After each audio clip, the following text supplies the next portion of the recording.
Good morning, good afternoon, good evening, and hello wherever in the world you might be watching the Esports Awards Origins podcast. This is the podcast where we talk to your favorite creators. We talk to esports talent or pros or broadcasters. We talk to people behind the scenes. And today we're speaking to somebody who's so special that she actually ticks every single box I've just said and then some. My name is Trevor Quickshot Henry, and it is my pleasure to introduce to you an actor, a voice actor, the voice of God for Esports Awards, a host, a presenter, somebody with a degree, somebody who's worked in TV, somebody who's worked in film. Britanni Johnson, hello and welcome to Esports Awards Origins. How are you today? Wow, what an introduction. Thank you so much. I am having a wonderful day. I'm very glad to hear that. The thing is, I'm not lying. I've been fortunate enough to have spoken on a lot of episodes for Origins, and I get to speak to pro players. I get to speak to content creators. I get to speak to professionals that work in esports teams. But they're, next to you, incredibly one-dimensional. I mean, Britanni, you have tackled so many different things. How do you introduce yourself to new people, new audiences, new partners? Yeah, I mean, I've always been multi-hyphenated, job career wise. So it really is tailor made to who it is I'm talking to and the situation I'm in or where I'm at. But there's also just been phases in my life and in my career where I've focused on certain things to really build myself up to the next level. Uh, and yeah, as we talk about my journey, you'll see that evolution. What do you classify yourself as? Do you have a leading title? Well, first and foremost, I'm Director of Talent Relations and Strategy at Dexerto. I think I'm very proud of the career I've built in esports and gaming. And so I always lead with that, even though I'm most known for voiceover. That makes me really happy because the main thing I wanted to kind of get to a little bit is I want to hear what do you lead with? And also what I want to talk about today, because this is Origins, is a little bit about how you got to be the director at Dexerto, how you got to be involved in voice acting, how you got to be involved in Star Trek, how you got a degree. So let's go all the way back, all the way back. Have you always been a gamer? Have you always been into media and entertainment? What was your earliest or maybe youngest memories that maybe led you towards this very creative, outlet, creative path? Yeah, I have always been a gamer. I come from a family of engineers, and so my dad and my grandfather were always huge advocates for, getting the newest console, playing that. My earliest memories are sitting on my grandfather's lap while he's playing Duke Nukem or Doom or Hunt for Red October on his PC when I was very, very little. And I always thought it was the coolest thing. And so I think there was just a natural evolution to me playing video games. Like I loved my Nintendo 64.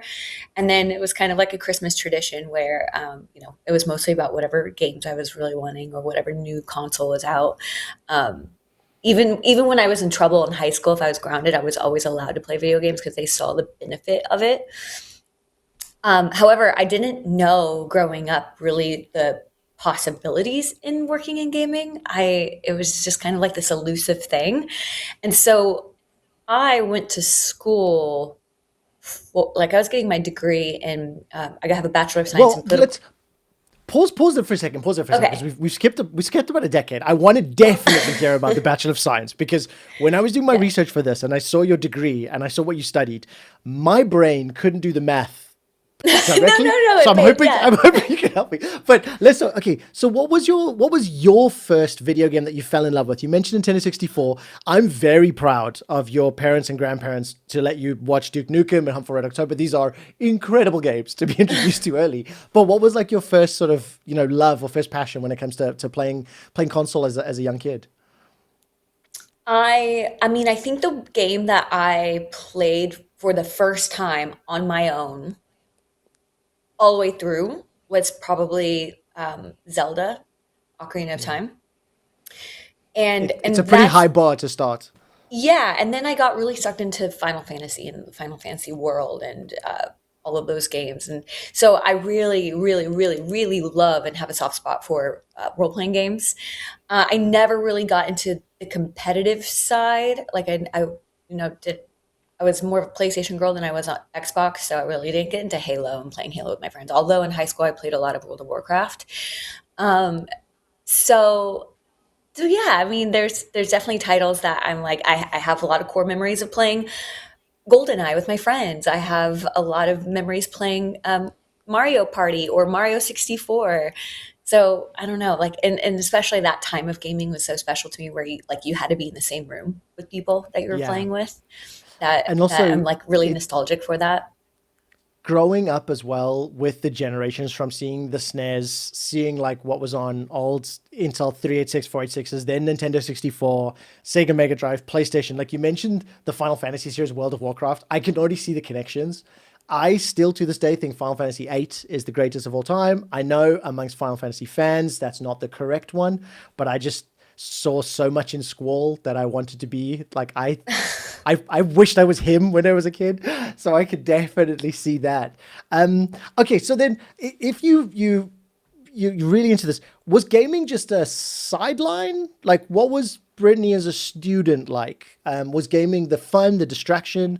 Because for me, it was the life, right? Like every chance I got, it was about gaming. That's how I relaxed. That's how I disconnected. That's also how I got my competitive side out. So, what was it for you while studying and while going to school and then university? Yeah, I mean, I played sports. I was a tomboy. I would go out and disappear for hours just exploring and playing outside. Back in the days when you would do that, my mom would be like, "You would just go outside and you wouldn't come back until like dinner." I had no Yeah, idea where you were. I'd come back and I'm like head to toe burnt. She's like, "Okay, well, I guess we're gonna have to deal with that later." Um, but yeah, I mean, it was always a mainline gaming for me. Um, it was never a Brittany, put the game away. It's bedtime. I have so many memories growing up playing games throughout the night. And then if I woke up and I only had 2 hours of sleep, my mom's like, "That's your fault."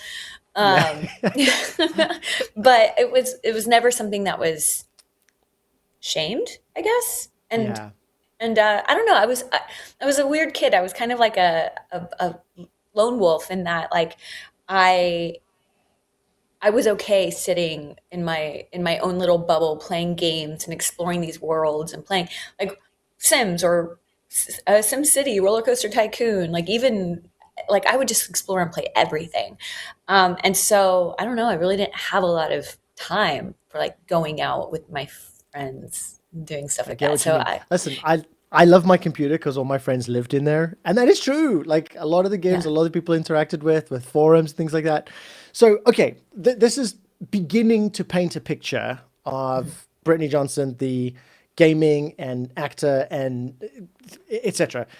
But you went to university and you studied. You got a Bachelor of Science, and I'm going to get this right, a Bachelor of Science in political science with energy management and technology. First of all, what does that mean? And what was the goal or the hope when you were studying? Like, was this leading to a specific path?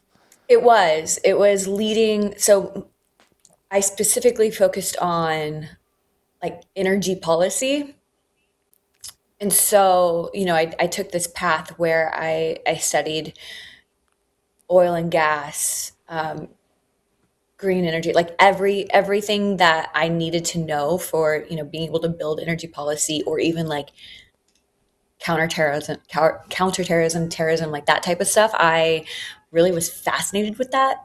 And and so my degree in political science really studied a lot of scopes and methods and research and philosophy and and really tied that into how do we build energy policy and like how is it connected to the relationships between the different regions of the world. We studied a lot about Middle East politics, stuff like that. I just loved it, and the path it was going to was law school. So I was a Halliburton scholar, and the idea was I was going to go to law school and probably end up working at Halliburton. So, where does the path, maybe not diverge is not the right word, because I can immediately see and understand how that type of fundamental learning and maybe philosophical approach can benefit literally everything else that's on your resume. But you then go to being in television, you then go to being, in film. You become the voice of Angela in Borderlands, which is the thing that I'm sure you're probably fed up hearing about because you've done so many other things. You then also begin doing voiceover work, voice acting, work in the talent side. So not to be too blunt, but how the hell did you do that? Where did that come from? So it all started with Borderlands. Borderlands changed my life.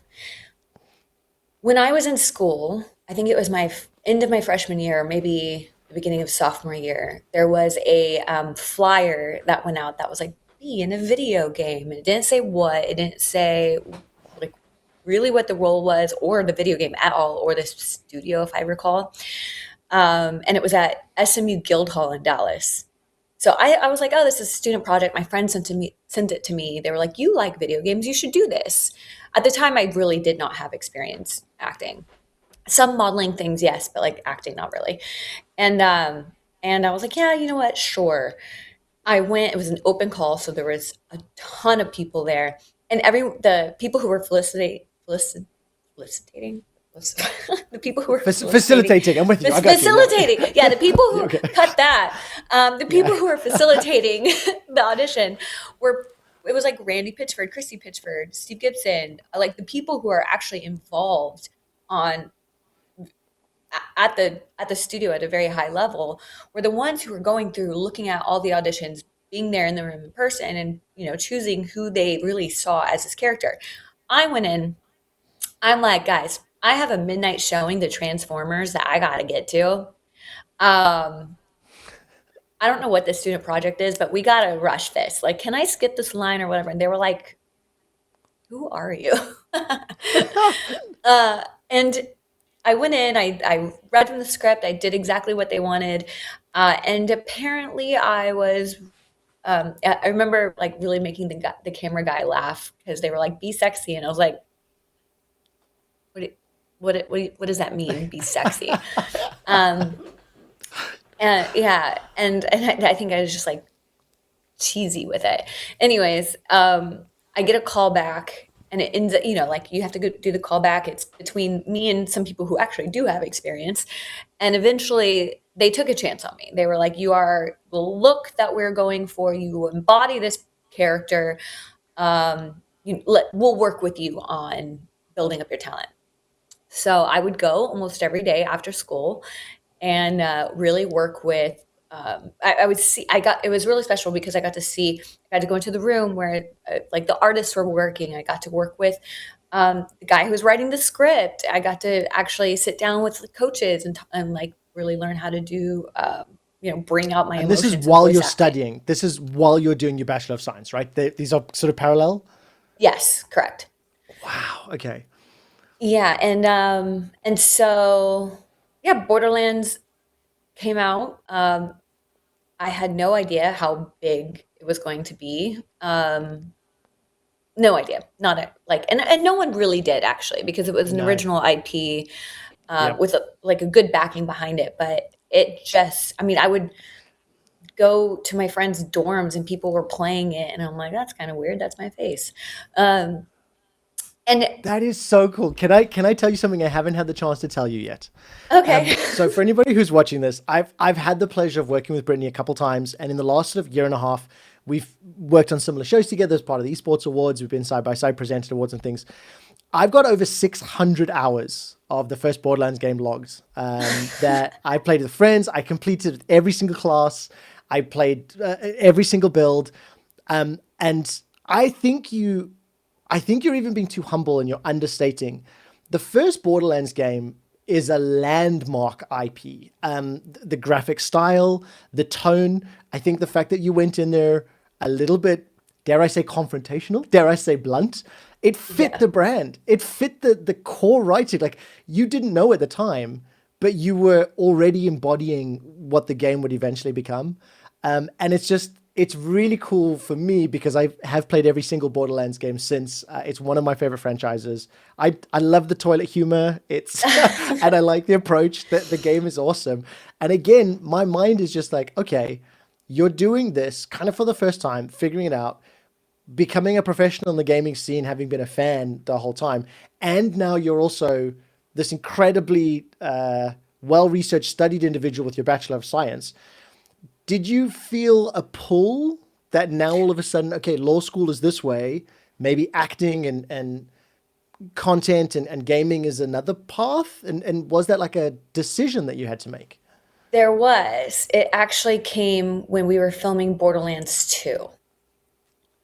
So, and you are absolutely correct. Like Borderlands changed my life.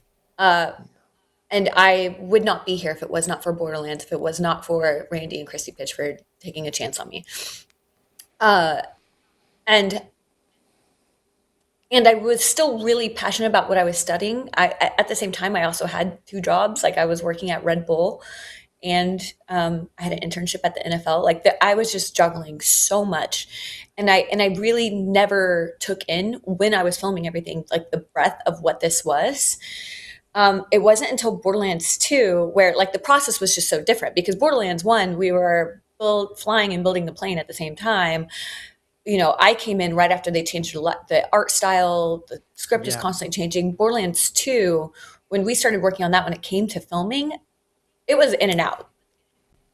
I remember I got to host something for G4, but like the prep and everything that went into it and into going into the filming days at the studio, like Borderlands 1, I think I was like probably 3 or 4 months total, and like we really shot it over my spring break. Borderlands 2, maybe a week.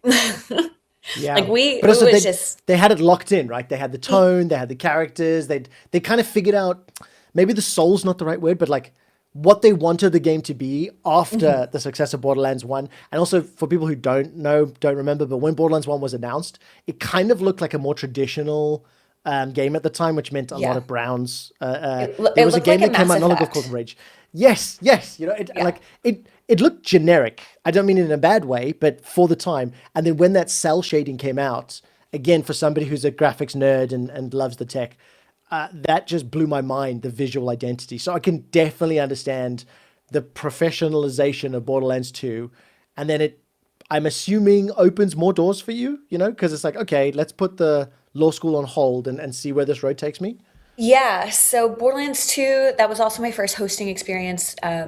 There was a casting process for the live action Lilith that I got to sit in on, and I got to, and G4 did a segment on it. And so I did like a studio tour and kind of walked through what that casting process looked like, since I had already gone through it. But I feel very, very, very lucky that Gearbox always kept me a part of the process. Um, I remember we finished filming Borderlands 2. I'm at like a wrap lunch with Randy, and he sits me down and he goes, "You have this really cool thing.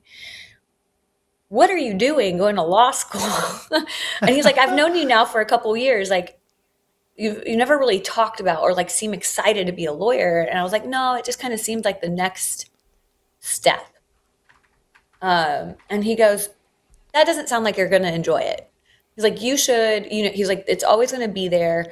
You need to go to LA for some press junket stuff anyways." He's like, "I can help, definitely plug you in so that you know people in LA.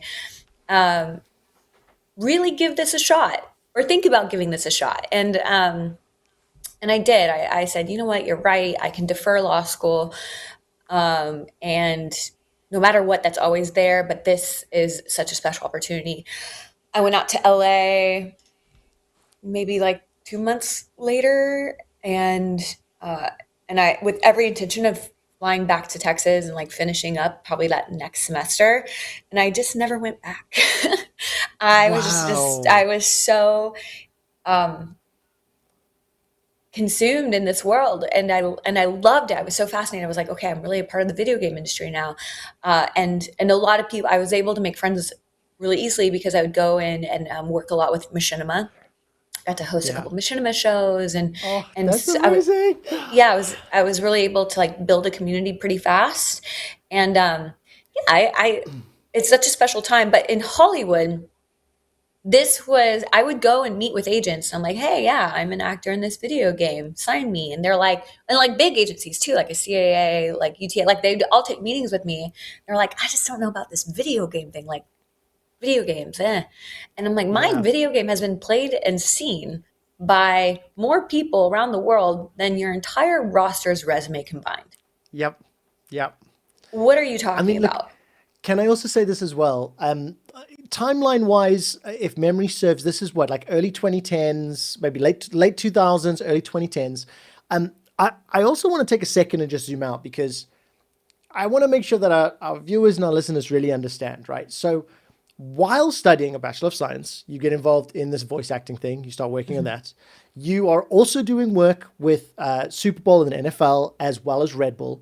You are also doing work with Gearbox, becoming a voiceover artist for the first time, learning your abilities and trades. You are also hosting shows, gaming, network, YouTube. You are also taking auditions and looking at television and film. Do you ever slow down? Do you ever Well, sit still? at this point, I had already graduated. So I already had graduated my degree. And the only thing that I had to kind of shelf at this moment was law school. Yeah. NFL, I already completed my internship with the Super Bowl. And Red Bull, that was the one that kind of hurt the most leaving because that's such a special company to work for. I think I learned more about marketing working at Red Bull than ever Yeah. in my It makes experience in sense. school. But that the role that I had in Fort Worth, Dallas area just wasn't available in LA when I moved. But they're like, you're always a part of the family, which since then I've worked with them many, many times. But yeah, we're talking about 2010, 2011 at this point. Or yeah, 20, this is between 2010 and 2012 for the most part. Right. 2012, early 2012 is when I moved to LA. And these are the conversations I'm starting to have with like agents and stuff. Cause I'm like, okay, at this point, I still didn't really think of career in gaming. I was just like, okay, I'm the face of this game.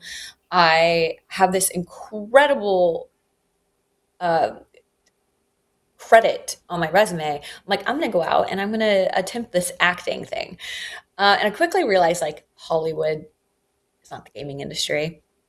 Yeah. And they weren't, it was kind of out of your control, that it very much is who you know.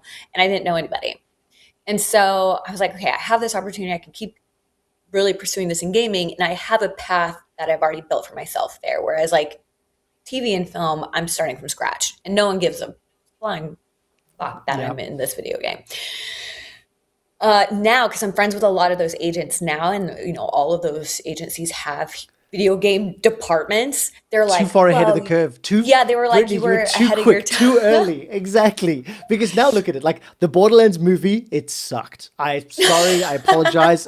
I have to be honest here. It But was horrible. we are now living in the gaming, I don't know, like the gaming moment, right? Because I think from the mid 2010s onwards, I think with PlayStation 4, PlayStation 3, PlayStation 4, Xbox 360, Xbox One, the new generations, as well as PC games, as well as the esports industry all growing, like the industry's taken over and it's also become mainstream.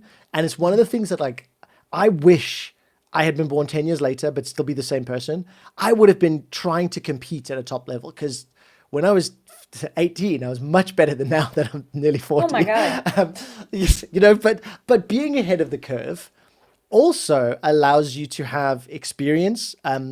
Again, a compliment is being the adult in the room. We do end up working with a lot of young gamers, young talent who haven't seen the real world and are, you know, they do what they do because they're very good at it. If But I was when born did you 10 years start getting? later, if I was Yeah. born 10 years later, I would have been that brat that doesn't wake up for her Yeah, okay, calls. right. That, Exactly, right? I'm with you entirely. I'm with you yeah. entirely. But when did you start to see like the esports industry as well? Because I think that's the only other, I don't want to say vertical, but that's like one of the big things that I haven't touched on yet because we've covered at a loose level everything else. So something that my like superpower is networking. And I was always very curious about the industry. So I went to E3 every year. I was always at every single gaming event I could get my hands on and get the door into. I was talking to everyone in the room, and I loved doing it because I was so fascinated and so invested in this world. Um, I hosted an Insomnia in the UK and became very close with Multiplay. And Yeah. they were really the first ones to kind of give me a chance at consulting and saying like, hey, like, we want to come to the US, and this is something we need to start building those baby steps.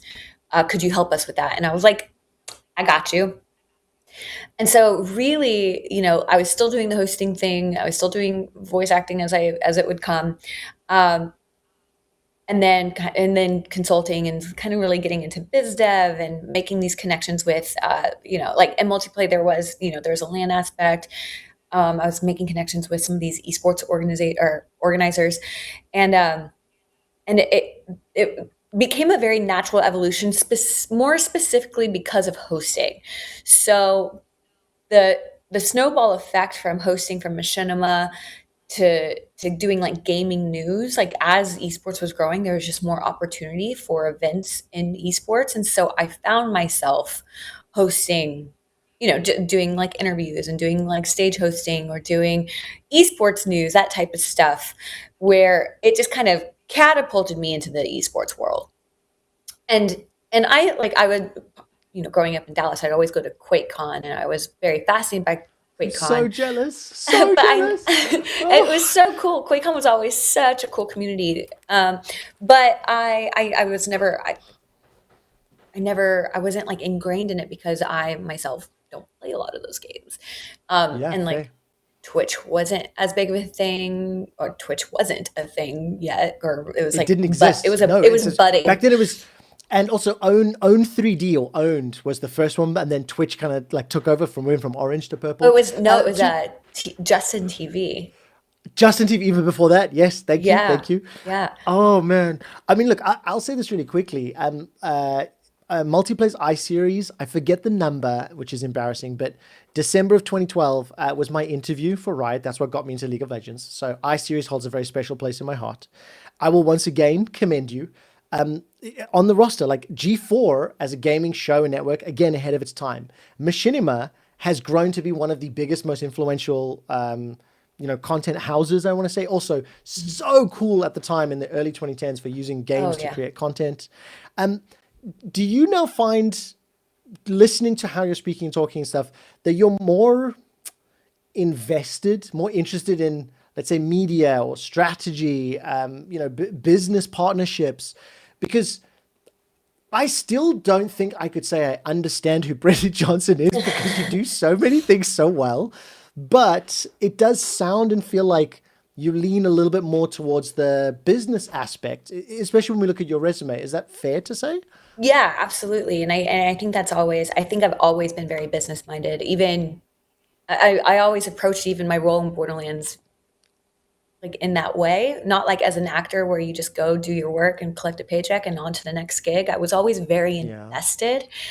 Like Chrissy's joked with me once. She was like, "Yeah, we created a monster." I was like, "I was always a monster."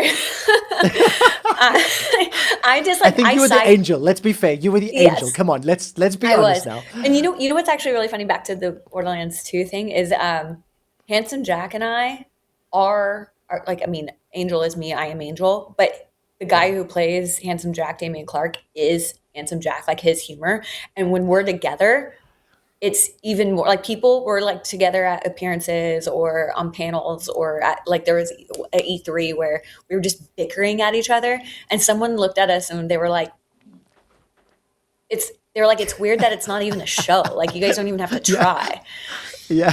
So I But like that also isn't that so complimentary the fact that Gearbox actually kind of built the character around you and vice versa. Like there's that line of separation becomes thinner as Mhm. you work to integrate elements of your personality. It's not 100% you, but it's parts of you. You know what I mean? Oh, absolutely, absolutely, and like they've always done a really good job casting because yeah, everyone really, really feels like their character. I agreed. I mean, I just recently played through Borderlands 3 and all of the expansions, and Handsome Jack in the casino, and I forget the name of them, but the hunter that's getting married on his wild planet. Anyways, I just recently played through all of those, and I've spent so many hours. It's just a gear grinder that I forget the character names. I connect with it, but I Yeah. also what I love is looking at the evolution of Borderlands, looking at the evolution of the esports space, the likes of multiplayer and all the additional lands, looking at the up and down of G4 and let's say gaming media. How has it evolved from your perspective? Because you've been along for the ride at quite literally the tippy top. How does it Yeah. look from up there, from the entirety of your career? I mean, I have to say, I feel so lucky to have been involved in the gaming industry in the 2010s, early 2000s, because it was such a special time. Like, I remember that I have so many special memories of E3, like the marketing money that would go through these launch parties Yeah, and the news behind it, and growing up and watching G4, the old school G4, where I was yeah, like, I'm going to be Morgan Webb one day. I'm going to be Olivia yeah. Munn one day. And I liked the brash humor, the funny sketches and stuff that they would do that, like, I don't know, in today's internet probably wouldn't be appropriate. I But get I'm what you mean. just, Again, ahead of its it was a product of its era as well, right? That's also yeah. important to I'm look like, at that's it. It's a because reflection of our humor of that generation. yes, it is. And look, that's a loaded statement in itself, but it is true. Um, Yeah. in your mind, with all the things that you've done, how do you personally and professionally like balance authenticity, like we just said, G4 sense of humor that maybe is a little bit not PC, but also then with commercial and professional growth because the industry's evolved, the content landscape has evolved, and there's always that push and pull, between Hmm. being your authentic online self and being a successful online personality. I've always been unapologetically myself. I value that time, um, and own it, like I'm like, there were some things that weren't great about it, and there were some things that were absolutely wonderful about it. It was such a fun time. You were willing to have fun. Um, but like also got to see the evolution and how things changed as the media industry really grew, how as gaming became more mainstream than it was. I moved to LA when it was not so mainstream, but it was real. Like YouTube was really doing really well. It's kind of in this like beautiful era, and Twitch was not quite of a thing yet. So a lot of marketing money Yeah. went towards true marketing, where I remember being at a party at PAX South. It was one of the first TwitchCon, or to not TwitchCon parties, but Twitch parties. And I remember like it was like people didn't know how to handle the open bars, and it was very much younger, and people are like passing out in Yes. corners and stuff. And I remember being like, Ah. this is the end of video game parties. Yeah. I was like, this is a lot of people who can't handle themselves, who are not mature. There's But there's there's a much the whole industry needed to mature. I'll say I think it's probably fair to say the esports industry, especially from the 2010 onward, had a significantly larger amount of maturation to do yeah. because it exploded so much. But I know exactly what you mean. Being in those spaces, being in that environment where you kind of look around and go, "Oh man, I just wish everyone just had a little bit more business acumen," or "I wish everyone just Well, kind of yeah, but it was realized like it," that. because It yeah, almost like yeah, reversed matured because, like, yeah, there were these events, there were these incredible, when a game was announced, there'd be a huge event, there'd be a huge uh, party for like the industry professionals, the media people, celebrities, journalists, and it was a celebration. And people, yeah, for the most part, knew how to handle themselves. It was when you started, and at that point, all these people are actual professionals, um, and a little bit older and aged in their career. You start bringing in this whole age of like teenagers who are starting to become successful on this new platform, Twitch, and and then they're like adding this mix into this environment that's quite Yeah. possibly dangerous.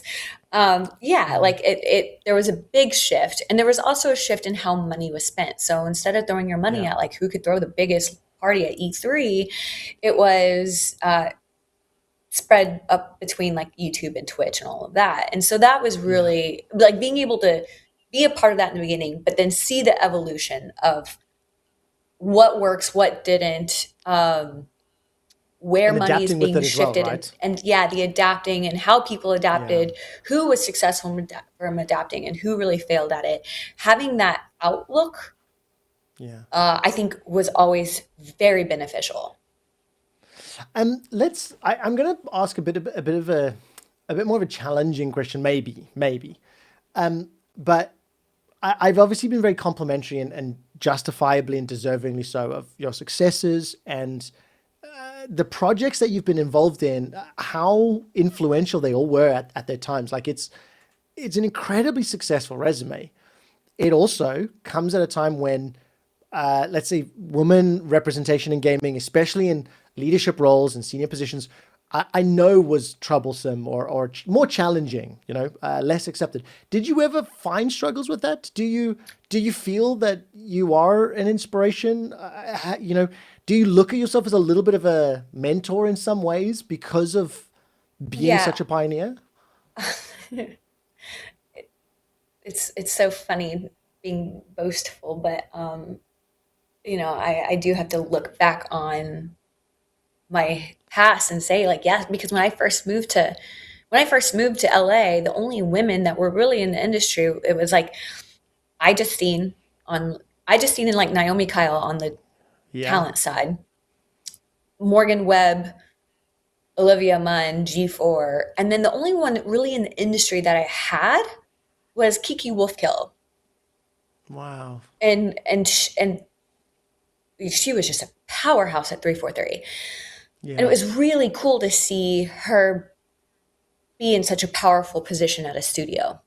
And I think I saw that as a challenge. And as I said earlier, I've always had this like networking superpower, and I've been able to walk into a room and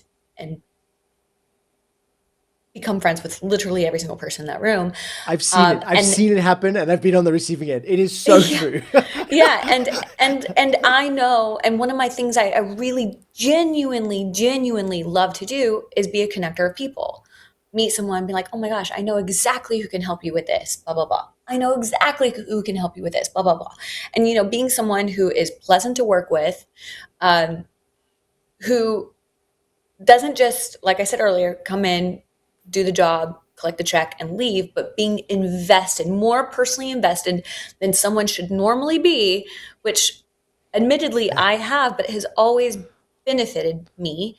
And it comes back tenfold. And it's something I always tell people, I'm like, be kind and care about what it is that you're doing, even if it's not the most favorite thing you've ever done. Yeah. Um, and be And also, fun if to I can work give a with. piece Don't, of it, be a piece of advice to everybody, and this is something I only learned in later life. Um, Never, ever, ever burn a bridge, no matter how big or small. No matter how big or small. Mhm. Never, ever, ever cut ties. You never know how being kind to somebody now may reverberate and come back many, many years later. Yeah. And when you've been in the industry for a very long time and you meet somebody who was a stage runner one day who literally, their job is to just run back and forth, that eventually goes to things and becomes a director one day and goes, I would like to work with you because you were nice to me as a host. It's a really small example and it's something that's so valuable. And I think that's overlooked a lot. There's Absolutely. big teams. There's so many people around, and I will say it for you. I think you are an inspiration, Oh, thank you. regardless of gender. That's a secondary layer on top of it. But every project you've worked on, I gave hours of my life and attention to because I was a fan. I was just so excited to watch machinima content. Mhm. I still remember a show called Leet World that was on Machinima. It was Counter Strike Big Brother jokes, and it was fantastic. Um, Yeah. but I mean, I want to say now one of the things that it's kind of led to as well, is in terms of being a mentor, in terms of having all this experience. I'll bring it back to Esports Awards a little bit Mhm. because you're on the panel and you are, at the sort of highest level as far as the council is concerned on the Esports Awards panel. Talk me through how you got involved with Esports Awards and how do you reflect on your responsibility as being one of the senior leaders, senior voices on the panel? Yeah, I think it goes back to, as you said, do I see myself as a mentor? I do.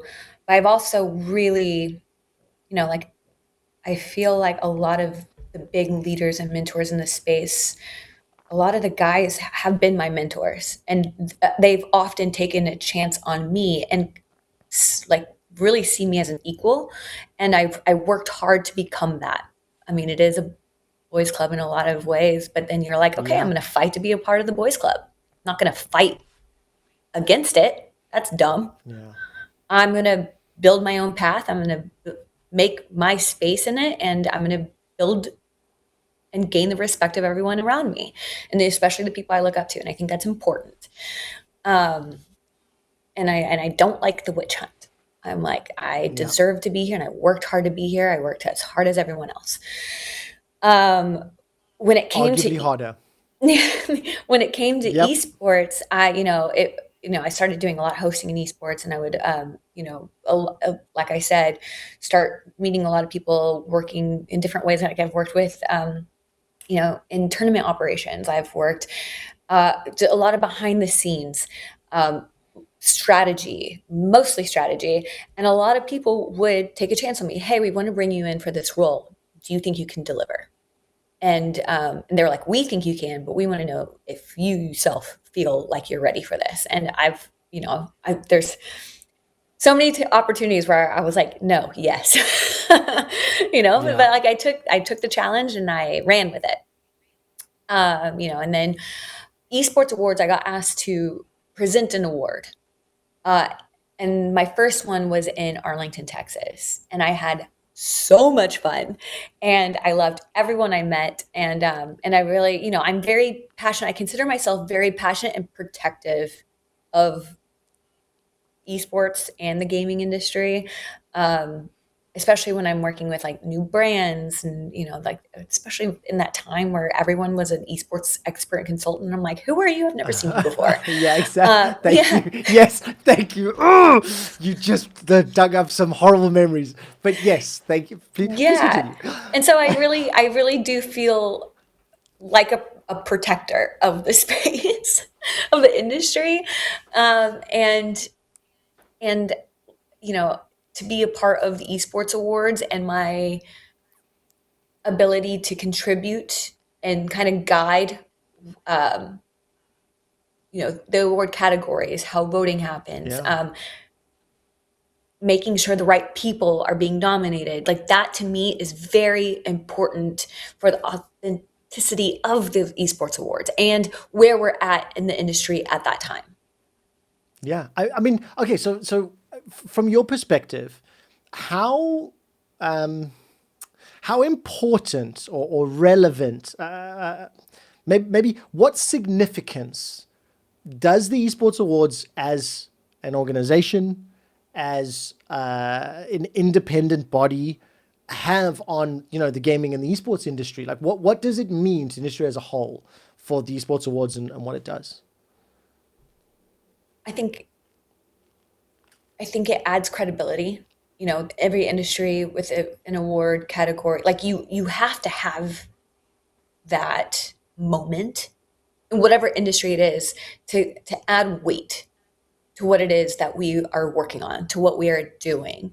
And no matter how little or small or large and beautiful that award ceremony is, it doesn't matter. It's the accolade that matters to give credibility to what everyone's working on. And Yeah. I think it's absolutely necessary. And to be honest, like I see it as a way to celebrate everything we've done from that past year. It's our chance to dress up, look pretty, have a couple drinks, celebrate like all the really cool things people have been working on, and really important moments throughout the year that like we should all reflect on. Yeah. And not only just that, when you look back, I'm a two-time nominated Esports Awards for Play-by-Play of the Year, Host of the Year. I didn't win because I wasn't voted for, but I was nominated. That's important. And I have had the pleasure. I was nominated literally a decade ago. I got to host the Decade Award show, and we also got to spend a week together doing the Esports Awards for 2025 celebration week in Vegas with a whole bunch of activities. Like I got to go go-karting. I know we did Formula One, there was golf. Before we break down one of those moments, looking at the last decade, and I think about what the next decade is going to be, what can we get excited about in the next decade as far as the Esports Awards are concerned? Or what would you like to be excited about? I think a lot of people, there's this discourse of like, did the bubble burst? Um, and we're in a, Esports winter. yeah, esports winter. And I don't think it's a bubble that burst. I think it's ebb and flow. Yeah. Kind of like with anything else, I don't think esports is going anywhere. Absolutely not. There's a lot of shift in where people are spending money. Like right now, like Yeah. this year, 2026 is going to be very heavily sports focused. We have the Winter Olympics right now, then we have the World Cup. A lot of events are going to be either like FIFA events, or I know, if there's going to be an esports event. And then there's a lot of, it's going to be just around the timing, like Worlds Yeah. being in New York City. There's these huge Yeah. pulses, and money's just going to go more towards experiential, I think, than it is Yeah. like how it was in the past, where people are spending money on sponsoring teams and stuff like that. And I think there will be a Yeah. shift back. I think it's going to slowly start to shift back, slowly start to shift to more independent productions, amateur tournaments, collegiate tournaments. All of that will start to like come back and start to get back into the spotlight. What I do like about it is it's a tentpole moment that I'm Yes. hopeful will inspire and show everyone else. Because like I also look at a lot of the Intel Extreme Masters events. Like they just had their Counter Strike Championship in Krakow. The stadium was absolutely Love packed. Counter It was Strike. incredible to see. Exactly right, and Oh it's my huge God. to see. I always I'm use I'm I playing a lot of always Counter use Strike at the I moment. I always use IM as an example, because it is like going to IM Katowice was a life changing moment for me. Yeah, yep. And It was huge for me as well in 2013 and 14 when League of Legends was still there. It being there and being on Gamescom stage for the first time as a professional. Those are my first 2 or 3 years as a real full-time professional in the space. Mhm. I cried tears of joy, seeing the arena, having the opportunity to work in that space and to work on a game that I loved. It's And then seeing how it grows. It's still there. It's still around. Like it is. there was somebody who was playing on stage in IAM Krakow who is younger than the tournament he's competing in. Okay, think about that for a second, right? The Yeah, Intellectual Masters, I think it was in season 20 or something. This kid's 18 years old. Like that is a statement, and that is something to be excited for, and it's something that obviously Esports Awards will be attributing to, and hopefully we'll both be hosting and working in it side by side. That's what I'm hoping for, absolutely. Brittany. Yeah, that would be so much fun. But yeah, I think for there's going to be a lot of things. I mean, it's really cool. You're right, to have like that tentpole moment. Like it was such a cool experience to go to Riyadh and experience seeing Yeah, that in real life.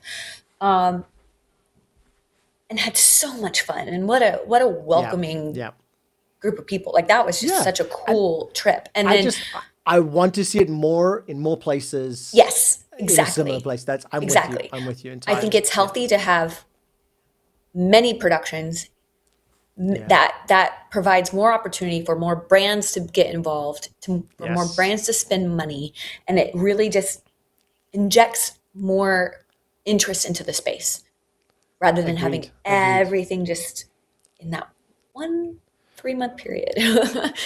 Well, Brittany, we're starting to head towards the end of our conversation, and I feel like I have got an introduction to many, many aspects of your professional career, your personal interests, and I will once again just say congratulations to everything that you've accomplished. What I will do now, as we start to wrap up, I do want to ask a couple of rapid fire questions. Try to give me the quickest response that comes to mind. If it's a word, if it's a sentence, just go with what your gut tells you. Okay. And then we'll talk a little bit about whatever projects you're working on right now. And it's the part where you get to plug some of the things that are happening right now. But before we get to that, let's start with a couple of quick fire questions. The very first game that you ever loved.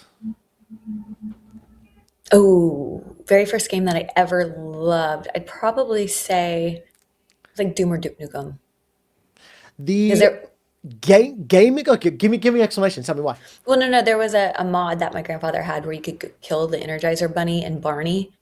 And as like a little kid, I thought that was the funniest thing in the world, and it was something I always carried with me that like I was always so nostalgic of. I was like, remember when I used to be able to kill the Energizer Bunny? Like, Do you know what I love so much? You've technically answered my second question, but I'm going to ask it anyway. But you're not allowed to give me that memory, okay? okay, One of the greatest gaming memories from your childhood that springs to mind. I think there was a moment. Okay, you said Final Fantasy VIII. I do have a couple moments like this in Final Fantasy VIII, but I remember Final Fantasy VII when it came out was like the best graphics you've ever seen, and Yeah. it makes me laugh because I'm like the cutscene, like he still has like blocks for hands. His hair is like not even piece. Like he has like weird oblong eyeballs, and to me, I was like, he's the most handsome man I've ever seen in my life. Yeah. Like I'm so in love with this story. This is the coolest thing. I'm gonna marry him one day. Um, and like I look back at it now, and I'm like, he doesn't even have a mouth. Like what? No. But Yeah. like The I like imagination was a powerful thing. The imagination yeah, was a powerful thing. it was, and so I think like I would say that it's that. It's like the memories of like watching cutscenes for the first time. Okay, here's a challenging one. What skill do you think every professional in gaming slash esports should have or develop?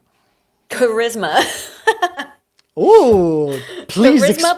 plus Tell me more. 10. Yeah, I mean, I think it's something that's necessary for success in this industry, is being able to listen, to be, it was what we were talking about earlier, listen, be kind, be nice, um, understand the needs of whoever it is that you're working with so that you deliver a good product or a good, even whatever, even if it's you on camera, like you understand someone behind it, it's their passion project. You have to understand what it is, the vision that they're building, and how do you make that come to life.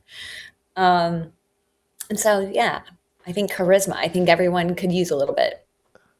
Which game are you playing right now or recently? Okay, so since I moved to New York, I haven't had my gaming set up. So I've only been limited to my laptop. So I've been playing a lot of TFT. And understandable. Which game on your backlog that you have not finished comes to mind when you think, I really want to go back and play that?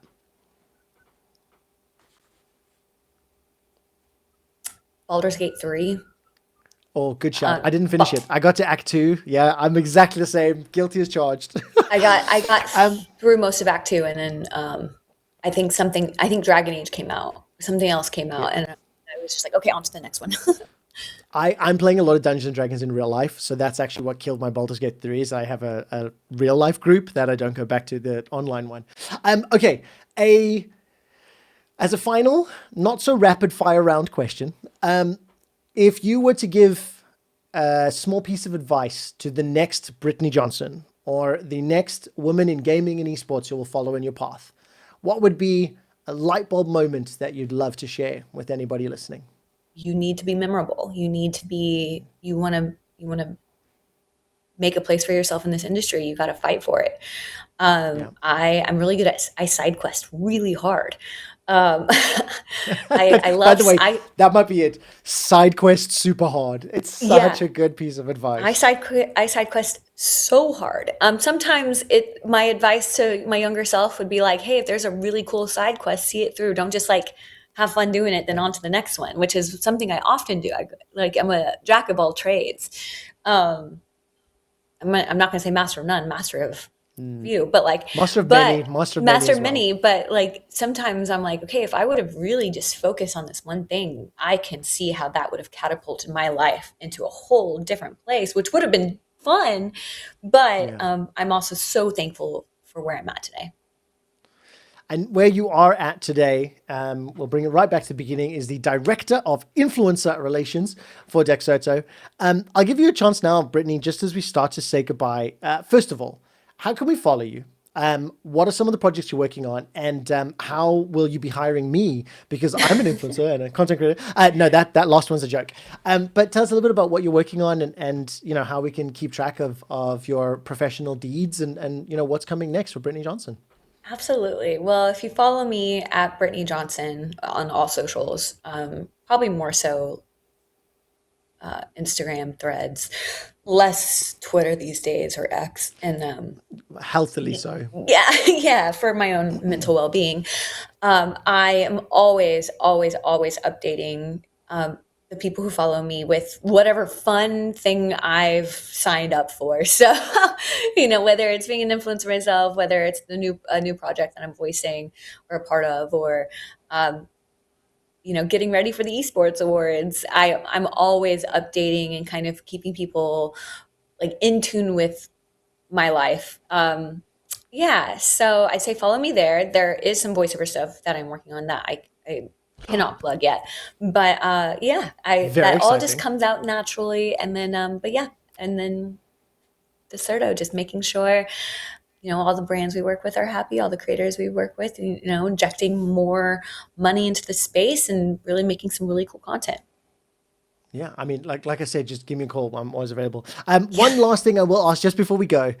We did get to do a whole bunch of activities in Vegas for the 10. It was 2025's Esports Awards, but it was also on the back of the Decade Awards, etc.